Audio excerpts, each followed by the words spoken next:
இன்று நமது பதிவில் நாம் தெரிந்து கொள்ளப் போவது, அவல் நமது பாரம்பரிய உணவா?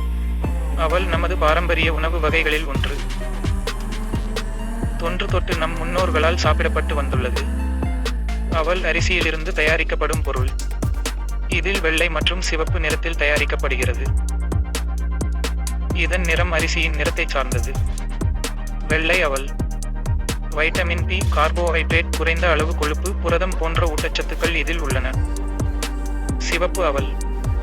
சிவப்பு அவலில் நார்ச்சத்து, வைட்டமின் பி, கால்சியம், ஜிங்க், இரும்புச்சத்து, மாங்கனீஸ், மக்னீசியம் போன்ற சத்துக்கள் நிறைந்துள்ளன.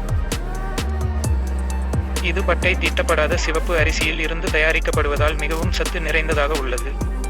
அவலின் சிறப்பம்சங்கள் தெரிந்து கொள்வோம். வளரும் குழந்தைகளுக்கு அவல் மிகச் சிறந்த ஊட்டச்சத்துள்ள உணவுப் பொருள். அவலை பால் அல்லது தண்ணீரில் கலந்து நாட்டு சர்க்கரை அல்லது கருப்பட்டி சேர்த்து சாப்பிட கொடுக்கலாம்.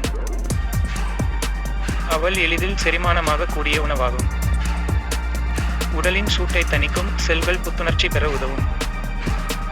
உடல் எடையை குறைக்க உதவும், இதயத்தை ஆரோக்கியமாக வைத்திருக்க உதவும், உடலை உறுதியாக்கும், நோய் எதிர்ப்பு சக்தியை அதிகரிக்கும். இரத்தத்தில் உள்ள கொழுப்பை குறைக்கும். மூளை செல்களை புத்துணர்ச்சியாக்கும். இரத்த சிவப்பணுக்களின் எண்ணிக்கையை அதிகரிக்கச் செய்யும்.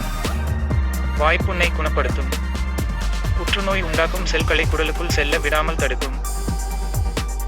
சர்க்கரை நோயாளிகளுக்கு மிகவும் ஏற்ற உணவுப் பொருள். மேலும் பல பதிவுகள் பார்க்க நமது சேனலை இணைந்திருங்கள்.